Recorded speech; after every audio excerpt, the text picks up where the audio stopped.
प्यारे बच्चों, अस्सलामुअलैकुम। उम्मीद है आप सब खैरियत से होंगे। आज की कहानी बहुत ही खास है। चलो आओ कहानी शुरू करते हैं। नवीरा, अरफा, आज शाम मैं और तुम्हारे बाबा तुम्हारी फुफ्फो के घर जा रहे हैं। और हाँ अरफा, तुम भी हमारे साथ चलोगी। नवीरा, तुम घर का ख्याल रखना। मम्मा, मैं सोच रही हूँ मैं भी आपके साथ चलूँ। ऐसे मेरी फुफ्फो से भी मुलाकात हो जाएगी और अपनी बहुत प्यारी कज़न मेरी दोस्त नशील से भी मुलाकात हो जाएगी। क्या आप मुझे अपने साथ लेकर जाएंगी?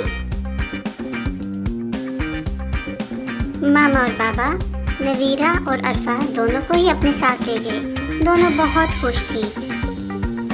अरफा अपनी फुफ्फो से मिलने के लिए बेताब थी और नवीरा अपनी दोस्त नशील से मिलने के लिए बहुत बेताब थी और बहुत खुश थी।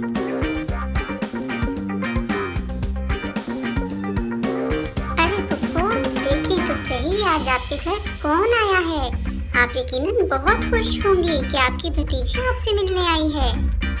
फुफ्फो बहुत खुश थी। नवीरा ने खैरियत से पहुंच जाने की इत्तला अपने भाई को फोन करके दे दी। अरे अबीहा, तुम्हारे चेहरे को क्या हुआ? तुम फिक्र मत करो, मेरे पास इतनी अच्छी होम रेमेडी है कि सुबह तक तुम्हारा चेहरा बिल्कुल डैमेज हो जाएगा। अरे अरफा, ये तुम क्या कह रही हो? डैमेज का मतलब ये नहीं होता।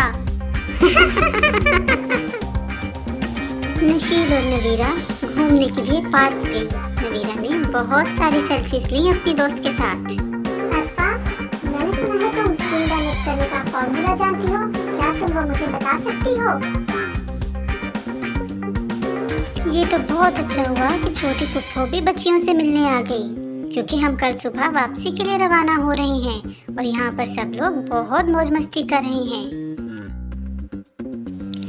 हमेशा की तरह इस दफा भी अरफा ने खूब रोना डाला। वो वापस नहीं जाना चाहती थी। वो कहती थी मुझे अपनी फुफ्फो के पास ही रहना है।